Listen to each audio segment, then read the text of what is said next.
జరిగేటువంటి ఈ యొక్క కార్యక్రమం లోపల స్వామివారికి విశేషించి మంగళ అక్షతలు మీ అందరి దగ్గరకు వస్తున్నాయి. అందరూ సేవించండి.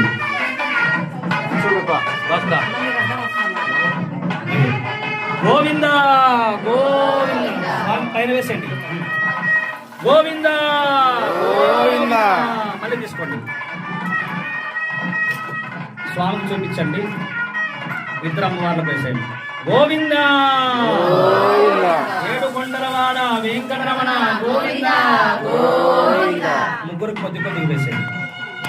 ఇక్కడ కొద్దిగా స్వామికి స్వామి తర్వాత అమ్మవారు.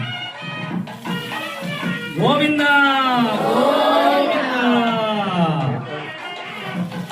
నమస్కారం చేసుకోండి. చక్కగా స్వామివారి యొక్క పరిపూర్ణమైనటువంటి అనుగ్రహం మీ కుటుంబానికి, మీ అందరికి కూడా, మీ యాజమాన్యమైనటువంటి శేషాచార్య గారికి, మీకు, మీ సతీమణికి, మీ పుత్రులకి, మీ పుత్రికకు, అలాగే